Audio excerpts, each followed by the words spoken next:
Dr. Simpson, thank you for joining us today. I'm sure they'll be enlightened by your presentation.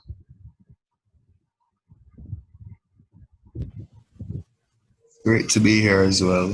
All right, so you can start. I will leave the floor to you if you have any questions. You guys are open to ask any questions, be interactive. I'm sure they'll learn a lot. You're able to share your screen? I'm going to do that now. Okay. Are you guys seeing that? Yes, we're able to see. Yes, Okay, sir. all right. Okay, great. All right, so morning everyone. All right, how are you guys doing today? How are you guys feeling today? Feeling good. Feeling good. Feeling good. All right, any of you guys want to be a doctor in the future? A nurse. But I heard a nurse. Someone said scientist? I say vet. Okay. All right, so today I'm just going to do a short talk of what it is to be a medical doctor and the pathway how you get to that. Okay? 5 years of medical school. All right, 5 years. Used to be 7, so it's actually a good thing that is 5 years. No. All right, so anyone can tell me, especially those who are probably interested, why you think someone would want to be a doctor?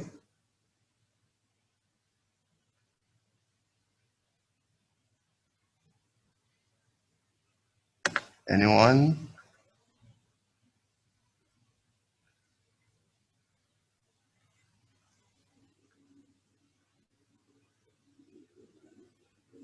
To help heal people.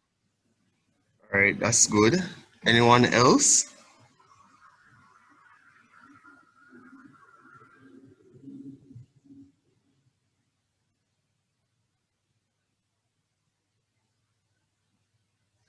All right, so I'm just going to go through, these reasons are universal. There are many reasons why people become doctors. As someone said, to help people, that's always a good one, as well as to make money, to make a difference.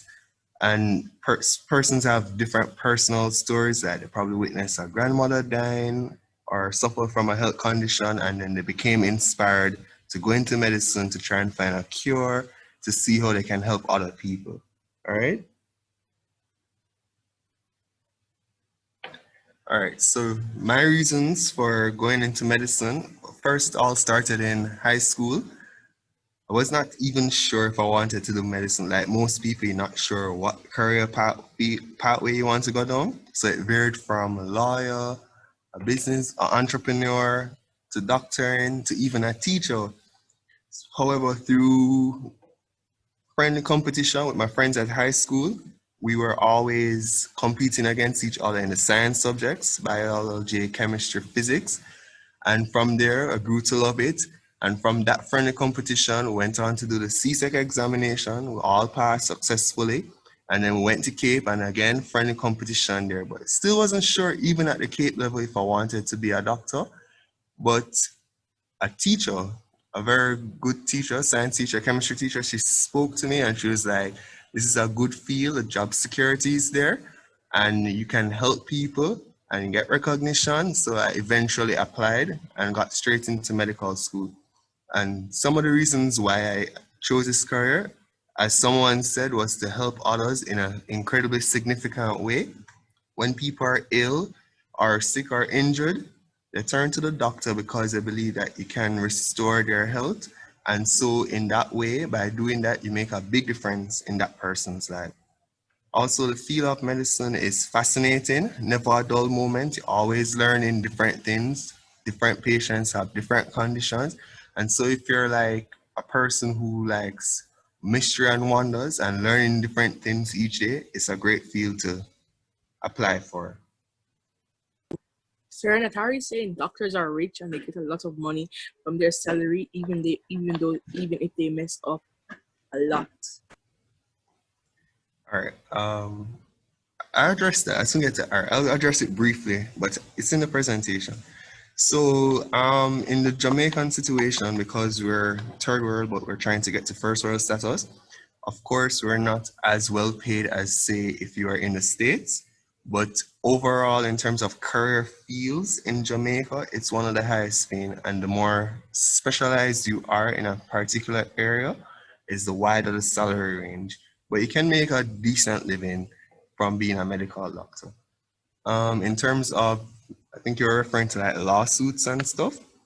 Here in Jamaica, liabilities and lawsuits is not, it's not as widely practiced here as in, say, the US, where you get sued for every little thing, even things beyond your control. But that doesn't mean that you should not carry out your duty of care to the patient because you can somewhat escape that reality in Jamaica. So we don't really have such a huge threat of litigation as of now, but definitely in like the next 3 years or so, especially, I'm not sure how many of you know about the Jordan, sorry, can't remember her surname, the pregnant mother that died and became a big thing in the media. So I think cases like that are now going to push the law, another career, the law field, into looking into the practices of medical doctors and see how they can compensate families for what they think that we didn't do or what we messed up. All right.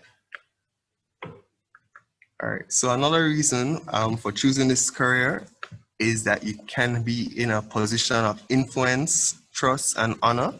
So when patients come to you and they reveal certain sensitive information that they would not normally have told anyone else, that is a great honor, and it should be kept between you and the patient confidential. You don't want to break that trust.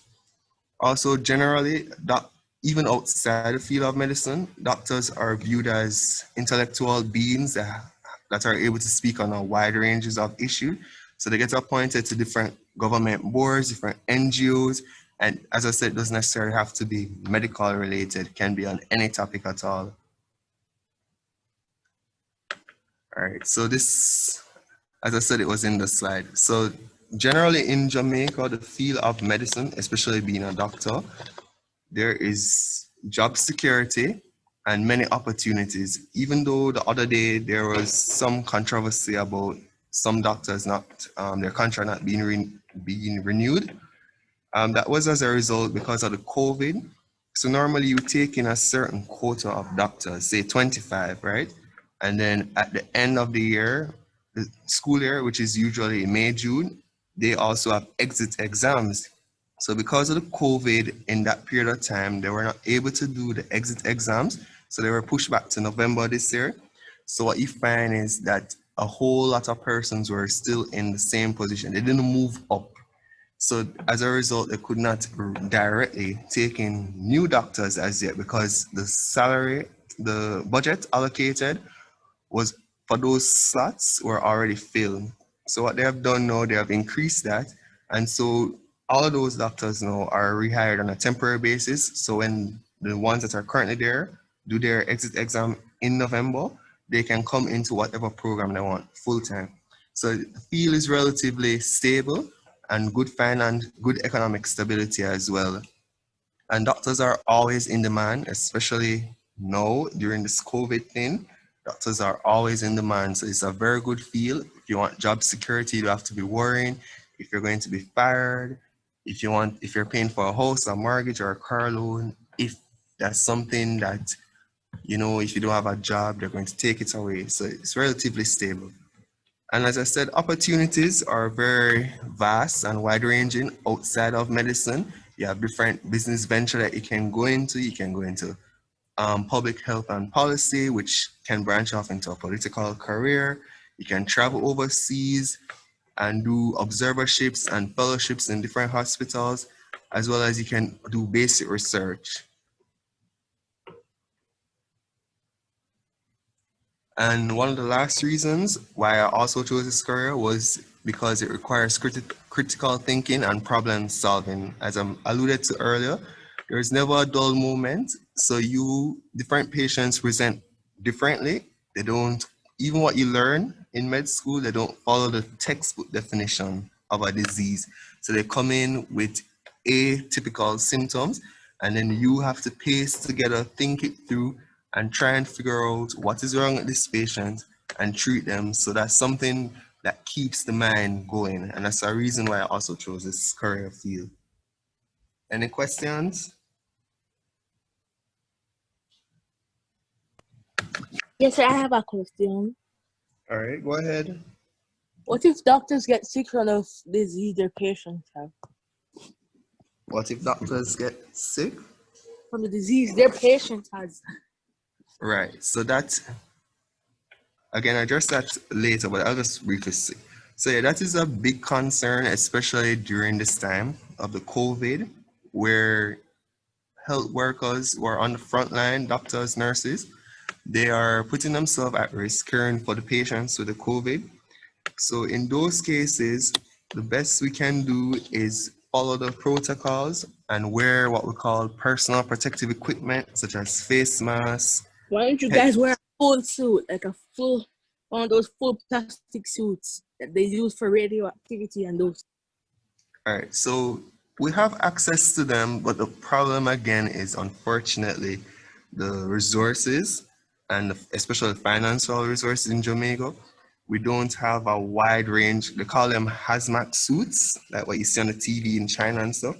We don't have a lot of those here, so we have to go with what we can afford, which is just as equally effective. So the masks, the gowns, as well as shoes covering, head coverings, those sorts of things, and practicing regular hand hygiene, sanitizing, and gloves, right? Unfortunately, even with that and even practicing the correct technique, you are definitely at risk of catching or contracting the disease. In those cases, the doctors become the patient, and this is why you have to go have trust, build trust with your colleagues, because they're the same ones who are going to have to take care of you. So there's a saying in medical school: you should treat the patient as yourself or your relative, because when you're in that position, it's your same colleagues that is going to look after you, and how you treat a patient, it should reflect on how you want to be treated or how you want your relatives to be treated when they come to the hospital.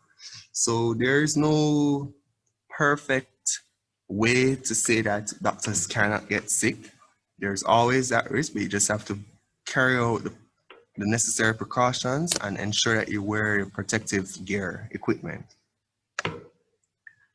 So the field of medicine, the vast majority of it, of this presentation, in fact, is centered around medical school, because that is really where the career begins. Whatever you learn in medical school, you carry it on through for however long you want to stay in the field. Whether you want to go up to 90, which we do have a 90-year-old general practitioner who still practices here in Jamaica. So, but all the principles are from the medical school days. So the presentation is mainly concentrated around that. All right, so there are different routes on this journey of becoming a medical doctor. Of course, it starts from the primary level. You know, you have to go to school, get proper education, do well in your PEP examinations, and then matriculate into high school. From there, if this is the career field you definitely want to be in, then naturally you choose the science subjects. That's around grade 8, grade 9, thereabout, because they expose you to everything initially. So you would choose along those subject lines: the biology, the chemistry, the physics, the maths, etc. Go on to do them in the CSEC examination. Ensure that you do very well in those, and then you go on to another level, CAPE, which is sixth form, and then you do the same similar subject, biology, chemistry. Ensure that you do very well there, and then between CSEC and CAPE, that is what you would apply to medical school with, and then that is what would set you on this journey of becoming a doctor. All right, so there's a Chinese proverb that says there are many paths to the top of the mountain, but there is only one summit where the view is the same. Can anyone tell me what they think this means?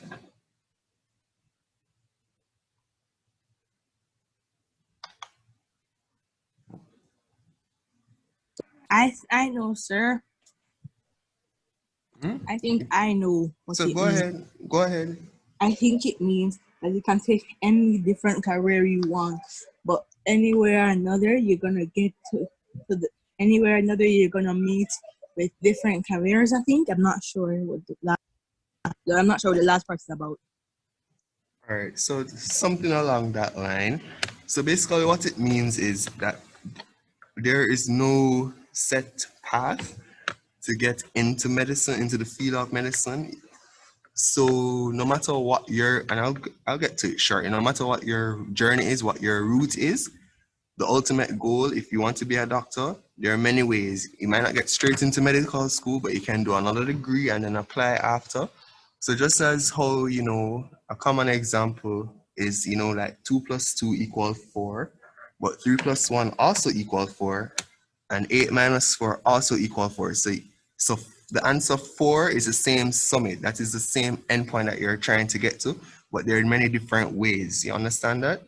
Using that example? Yes, sir. All right.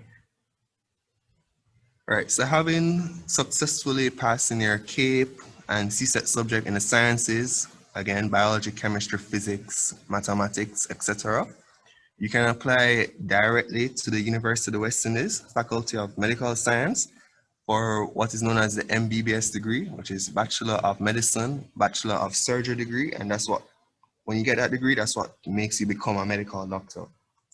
Or say that you didn't get, and for me, I applied directly and got directly accepted into medical school. But I also have some friends who didn't necessarily they didn't get accepted directly into medical school. So what they had to do is they had to apply for a science course over another faculty, Faculty of Science and Technology here at UMONA. And after 1 year of completing a degree over there, well, they don't complete the degree because the degrees are 3 years. But after doing 1 year with a good grade point average GPA, which is like, I don't think they have that in primary high school. They have like percentage or letters, but it's there above. With good grades there, then they can apply for an interfaculty transfer from science and technology into medical science to do the MBBS degree. Also, if you are from or a CARICOM country, in Trinidad and Tobago, Barbados, you can apply for a medical school there and then request to come here on campus to UMONA to do the medical degree. And of course, you don't necessarily have to do it here at UMONA, although we're the for MBBS program. You can do it at private institutions that's offered here as well in Jamaica. Oxford University. Pardon? Pardon? Hello? Oxford. Yes, so Oxford, in fact, we have an exchange program with them. So it's Oxford recognizes us, UE. And so from Oxford, in fact, we've had students from England who have come here to UMONA to do the medicine, but really and truly they're from overseas. So yes, Oxford is one of them. All right, so of course, as you would suspect, the field of medicine is very competitive. You have to be at the best, the top of your class, the top of your school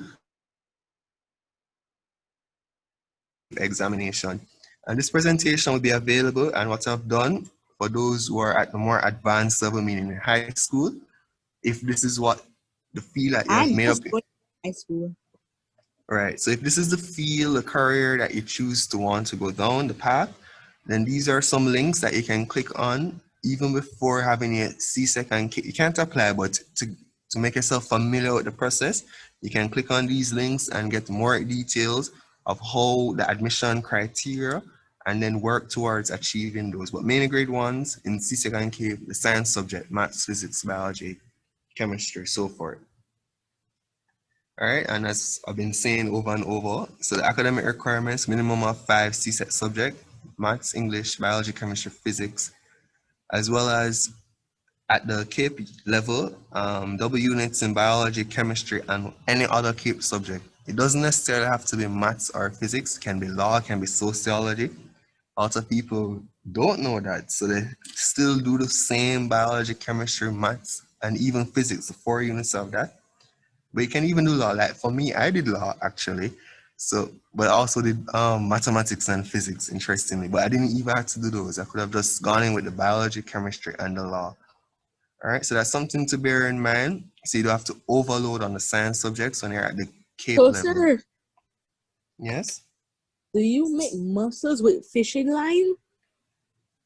If I do what with fishing lines? Make fake mussels. Oh, you're talking like plastic surgery and stuff? Yeah. Right, so it's somewhat. So we use different materials. We can use skin graft, which is from yourself, so harvest it from yourself, or we can use from other animal sources and treat it in terms of using antibiotics so your body don't react to it. And yes, we can build the muscles from theirs. All right. Wait, sir, is plastic surgery painful? Well, all surgeries are painful. However, if we have anesthesiologists, so those are doctors that essentially put you to sleep. So you'll be mostly asleep and the area would be numb. We use agents that numb the nerves. So you don't, while surgery is going on, you won't feel a pain or anything like that. Oh, but after the surgery, you might feel some pain, but we usually write medication for pain. So like Voltaren, which is common, I guess you guys would know that, even Panadol, and we have even more powerful agents that we use. All right, so because one of the aim of medicine is to do no harm to the patient, as well as to, and that includes not triggering pain and to treat their pain responses. So So, all sir, can you surgery, get rid of plastic surgery? Like, can you get rid of it after you do it? Like, can you get rid of it to go back to your normal face or something like that? no, plastic surgery is, the aim is for it to be permanent, so it's not readily reversed. If you're talking like implants, those, yes, you can reverse those, but like say someone gets a dog bite and their skin came off, or they have some sort like an opening in the area of the skin and you cover it with a skin graft, it's usually, the aim is for it to be permanent. So that's not readily reversible. So, if like the plastic surgery on your face, what happens to the person's actual face? Is it like destroyed or something? Or what? No, their face is still there, but you augment it, meaning you're just adding on to it and shaping it and molding it into the final product or the final look that they want. So you don't like take off their face and put on a false face or a new face. You just work with their same face and you mold it in however they want it. But plastic surgery here at UE is not, you have different types. So we have cosmetic, which is, that's kind of what you guys are alluding to, where you add on an augment to the body. And then you have therapeutic, meaning, as I said, with the dog bite, where they have a gap in the skin. So actually close. That's more the kind of plastic surgery that will focus on, not so much the cosmetic type. All right. So apart from the academic requirements, it's important that you guys are well-rounded individuals. So volunteer as often as you can, conduct community projects, because all of that is important, because you also have to write a short essay, 300 words, an autobiography of yourself. And that in that you also include various reasons of why you want to do medicine, which we kind of went through. And trust me, there is no, a lot of people tend to not want to make money in the essay, but in all honesty, they know that's one of the main reasons. So don't be afraid to put that in there, along with helping others, along with finding cure for cancers and so forth. Just be as honest as possible with it. All right, and become socially orientated and conduct community services. All right, so expectation and responsibilities of a medical doctor or student. So the medical career is indeed challenging for anyone. There is a lot of information to learn and retain. There is a high demand on your time and energy, and there is a constant need to juggle many responsibilities. So the program is set out that you have preclinical stages, first 2 years you spend in a classroom, similar to what you would do in high school, getting lectures, reading from textbooks. And then the last 3 years, third to fifth year, you go on the wards and you start interacting with patients, practicing your skills, trying to identify clinical syndromes via signs and symptoms, and then subsequently treat the patient based on what you think is happening after you examine them and you take a history, or which is essentially asking them some questions. Responsibilities, immunization, identification cards, dress code, attendance and punctuality, and professional etiquette. I'll just briefly mention these. So someone asked me earlier about what if doctors get sick from what their patients have. This is also, apart from the protective equipment, this is also another powerful tool that we use to ensure that doctors don't get sick. So doctors, it's mandated that you have up-to-date immunizations, and these include, especially against hepatitis B, that's even more somewhat deadly than HIV nowadays, because with HIV you have antiretrovirals that can treat it very successfully. So we don't have a lot of deaths from that. But the hepatitis B, which is similar to the HIV, that one, the antiretrovirals don't work as well for it, so it's best that you just get the vaccine from early. And then you have polio, diphtheria, all these you would get in a pentavalent. So these are what, when mommy take it or daddy take it to clinic, from when you're at the baby stage, when you're 5 years old, and then a booster at 13. These are the different types of vaccines that you get.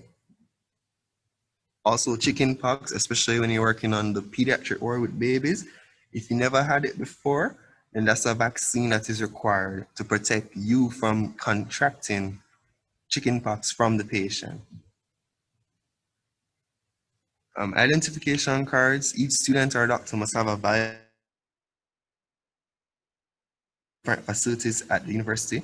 And when you're a medical student on the path to becoming a doctor, there are different activities such as medical law, social. There are gift shops on campus, as well as UA has a private beach in St. Thomas, License Beach. Also, interestingly, when you get accepted into You cell medicine, phones. yeah, UA owns that beach, yeah, License in St. Thomas. And does it sell phones?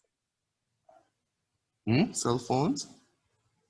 Does you sell cell phones? Does it sell phones?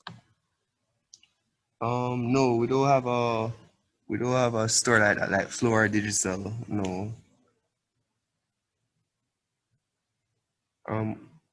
So a part of the identification in the first year of medical school, the second semester, there is a big ceremony known as spinning ceremony to mark the start of the journey on becoming a doctor, where you get your official name tag. And that's a big deal for new, somewhat freshman doctors on the block. All right, so dress code, this is universal. You know, the public has a high expectation of how a doctor should look and act and behave, and therefore it is mandatory that you dress in a manner that will identify you as part of the medical profession, as well, it should be a matter of pride to you. Professional etiquette, confidentiality is very important. I mean, if there is something personal that's wrong with you and you disclose it to a close family member, your doctor or friend, you wouldn't want the whole world to know, right? You wouldn't want it to be broadcasted on social, etc. So it's very important that, and this is universal, not just in medicine, that when someone tells you something and they expect it to be between you and them, that you keep it as such, right? And that's how you build confidence, and that's how you're going to get patients to disclose whatever is happening to them so that you can better treat them. If they don't trust you or think that you're going to keep it confidential, they're withhold and you're not going to treat them successfully. All right, so at the end of medical school, this is an oath that we take, the Hippocratic Oath, and this basically summarizes the expectations of what you are to do. I'm not going to go through all of it. Presentation is available, so you guys can go through it Miss Sarah, after. what does Hippocratic mean? It's some Greek philosopher. So a lot of things, so how you have Pluto, Sounds like Hippocrates. hypocrite. Yes, yeah, that's actually true, but he's Hippocratic. All right, so this is the code of ethics that doctors would have a swearing-in ceremony. It's a big ceremony because it marks the end of your medical school and the beginning of your journey of being a doctor to intern at a hospital and move up. All right, so can one of you guys tell me a positive of being a doctor and another one tell me a negative side of what you think being a doctor entails?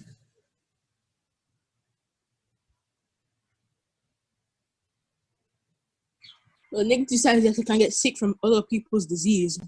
Right. And a positive? You get that good pay. Right. I keep hearing the same person. Anyone else want to volunteer answer? Daniel was Can saying in the chat, sometimes they talk in the chat, so you have to pay attention as well. Daniel was saying in the chat that a negative would be like the amount of hours that they work. right, exactly so.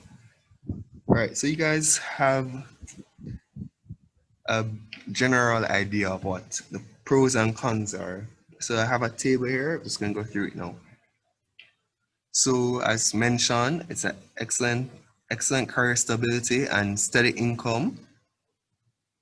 I'm doing the advantages first. Also, personal satisfaction, helping out people in the community, numerous diverse career specializations, and continuous learning.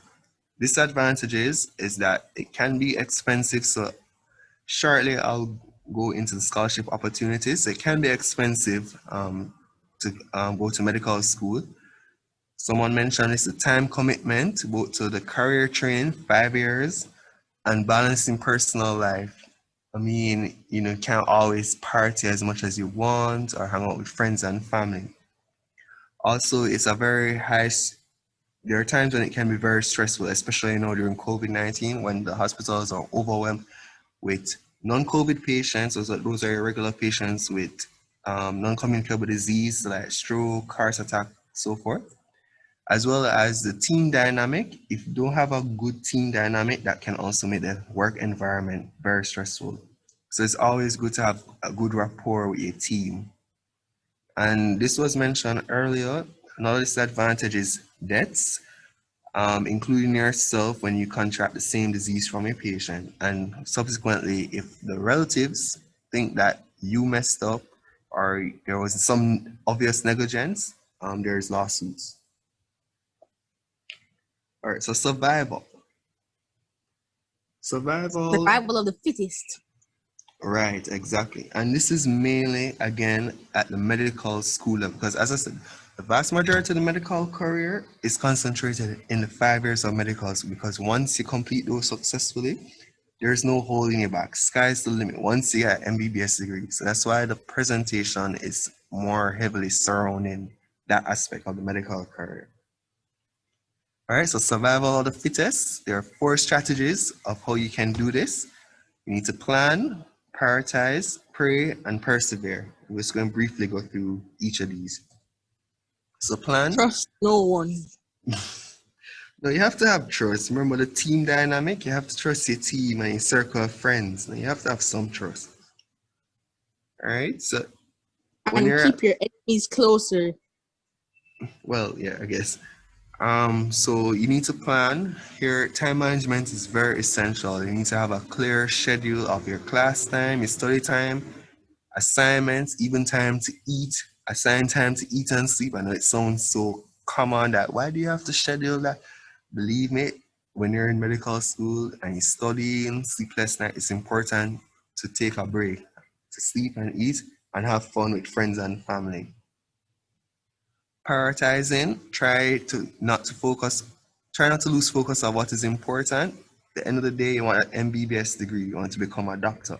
So distractions like Facebook, Twitter, television, Instagram, video games, I wouldn't necessarily say to eliminate, because I mean, to be honest, I was on those a whole lot especially during the first 2 years when you're just in the classroom. But try and not lose focus. All right. And there's a saying by Albert Einstein. It's not that I am so smart, it's just that I stay with the problem longer. Pray. So religion and prayer are very important. And these are some quotes, right? So that's when you connect to a higher being, whoever that is for you, for me it's God, that can center you and keep you focused and know that no matter what, someone is there guiding you through the process, then that carries you far away, having faith and trust and believing. And persevere. Disappointments will come, but you just have to live with it. You just have to accept the experience from it and don't be too beaten down by it and move on, right? Be determined in achieving your goal.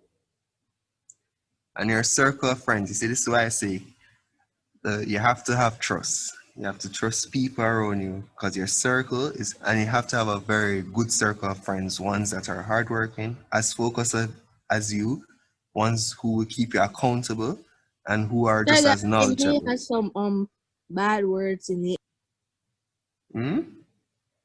That anime right there has some bad words in it. Where? Oh. That redhead dude. Oh, sorry. The Oh, left my side. bad. Oh my God. I'm so sorry. I should have looked more closely at that. Sorry, guys. Anyway, so as I said, medical school is very expensive. So scholarships in Jamaica, these are some opportunities. So just a brief synopsis. There are two methods of financing this. Someone gets a scholarship and doesn't use it to go in med school, but just use it to get rich and buy cars and all. Most times, scholarship, they have a academic requirement, so they constantly reassess you. You have to maintain a certain, what we call grade point average, a certain percentage for them to continue releasing the funds. So you're not going to get the money one time. They're going to give you either per year or per semester. So there's always a check and balance. So you can't take the money and necessarily do whatever you want with it, buy a house or spend it on partying. That's not how it works. All right, so currently the tuition for medical school, if you're sponsored, if you get a government scholarship, you pay $650,000 per year. That's very expensive because at the end of 5 years, that's $4 million essentially. And it's even more expensive if you are not sponsored by the government. You pay the full 4.2 million. And when you add that up over the 5 years, that's around 80 million. That's house money, right? So it can be very expensive. And here is where, when I keep emphasizing on the CSEC and the CAPE, ensure it get mainly So, sir, were ones. you sponsored by the government? Yes, thankfully I was. So I only paid the 650,000. And I also got some other scholarships in between. So it was even less because my mom told me from earlier, if it's not government sponsored, she's not going to pay house money for me to do medicine because that's 18 million, 4.2 over the 5 years, right? And as I was saying, that's why it's important at the CAPE, especially the CAPE level and CSET, the more ones you get in your subjects or the better your grade profile is the less that you pay, believe it or not, because you're more able to go and apply for scholarships on one Because they're level. more smart. And that too, right? So for my year, we had about 300 students in the class and only about 120 who got government sponsored. Which high school did you attend? Oh, I attended the Meadowbrook High School. Oh, my uncle went there. Right, in St. Andrew, near Red Hills. That's All my right. second choice. And of course, that's what the tuition is now, but I'm not sure how many of you follow the news, but you would have known a couple weeks ago, there was a big controversy about increasing the tuition because it was quoted in US dollars. So similar situation to medicine, it's 28,000 US per year. And with the rate of exchange, that's basically $150 now. And if we don't have production and so forth going on, it can even go above maybe 155. Then definitely the fees are going to even be more expensive. In addition, there are hidden costs, miscellaneous fees. If you choose to live on campus, on the university, then there are also those fees that you have to consider. All right, so how are you going to finance this degree? Student Loan Bureau is always a good choice. They have many So, different, sir, does UE have dorms? yeah, they have several halls, different halls, and each of those different halls have a different fee. It's So, based sir, did you on, live in a dorm? no, I didn't live on camp. I commuted, so I drove from home to school. Oh, But some persons are not as fortunate to live near to you. So some coming from country, from Mobay and so forth. So they have to come and live on hall or with a family member sir, if in someone has to Kingston. drive from Mobay to UE, they have to wake up about like 12 in the morning. Right, exactly. All right. So Student Loan Bureau, that's always an excellent choice, and they have different plans that suit your needs and over several years in which you can pay it back. You also have other financial institutions such as credit unions. Also, your parents, your family members, if you're so privileged, church members, from your personal savings. I mean, probably not necessarily with the tuition, but more with like the miscellaneous fees and the hidden costs.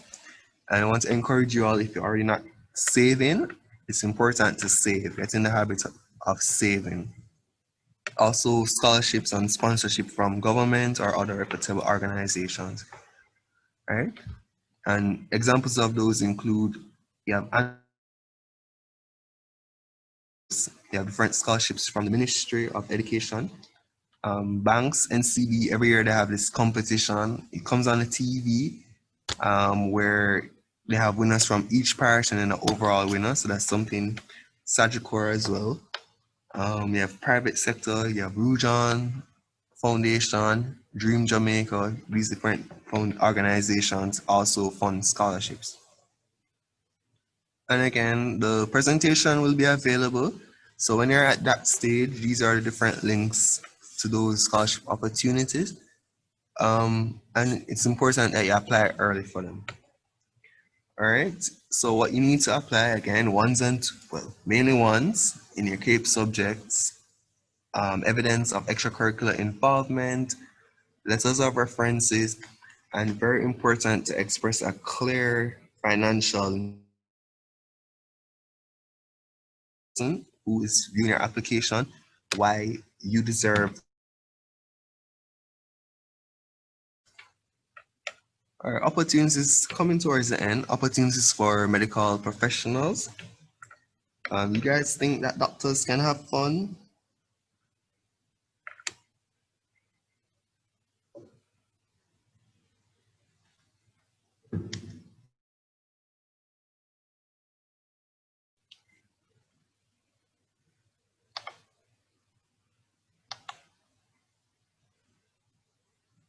Guys, any of you think doctors have fun? Yes, miss. Okay, well, yeah. All right, so yes, we do have fun. They're different, especially in the first 2 years of medical school. So you have different sorts of activities that they plan, Medlaw Social, Retro Day, Ratchet Day. You have sporting competitions, Valentine's Day. There's also UE Carnival that we're participating. Uniform Day, so that's a very big day, whichever high school you went to. You come on that particular dress up, more so in the sixth form uniform of that school, for that school. And there's usually a competition who has more persons. Usually it's either between Campion or Immaculate. The bulk of medical school are mainly What between about those two. Wolvers? You have some Woolmerian as well. Yeah, that's true. Yeah, Wilmers as well. I'm a Wolmerian. You have Arden. You have people from Arden. So the top five usually Wilmers, Campion, Arden, Immaculate, and from the west, what's it? That Westwood, yeah. There's also a big thing, production known as smoker. It's not what you think where we're encouraging smoking. It's just like when you have center stage, you play at center stage. So you have medical students who go into their acting mode to try and raise funds for different hospitals or health centers. So that's a big thing in third year of medical school that you look forward to. All right, so there are a lot of opportunities available to medical students or doctors. It's just that most tend to stick to things that are medicine related because it's convenient and it's the same circle of friends that you're used to from the beginning of medical school. But for me, I was somewhat different. I thought that was boring. So I even used to go to the law library to study. I used to go down to science and technology, look for my friends. That's a different faculty. It's important to know other people, socialize with other people outside of your circle. And Sir, even that's why sometimes I only like to play multiplayer games. right. So it's important to interact with different groups of people and not just stick with what's easy and convenient. All right. So in medical school, there are also there are additional opportunities. So you can, if you're an aspiring surgeon. Yeah, we're supposed to be having another presentation, so I'm just asking if you can wrap up. Oh yeah. So all right. Sorry, I was saying in medical school there are also other Sir, are you a opportunities. surgeon? Aspiring surgeon. So you have a surgical society for students. You also have an emergency response team. You have the guild of student that you can participate in if you're like politically inclined. You can become a medical science rep. You can even go as high as VP for guild, which we have had several. There's also the student association where you have leadership opportunities, networking, and advocacy. All right. So these are the pictures. So that's me, Youth Parliament 2016. I was in third year as a part of JAMSA. So there are a whole host of opportunities. So it's not just studying all the time. You actually have fun. And this was an outing with my fellow youth parliamentarians out here. So, sir, where are you in the future? Where are you in the picture?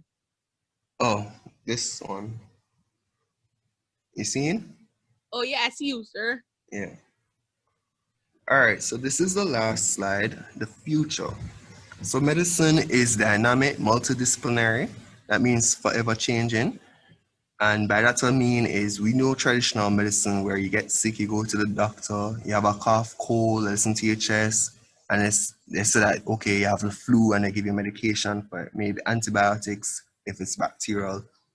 And then you also are used to the various specialization like cardiologists, pulmonologists. So that's typical, but we have new branches of medicine. So we have entrepreneurial medicine, like NovaMed by Dr. Walcott. They deal with vaccines.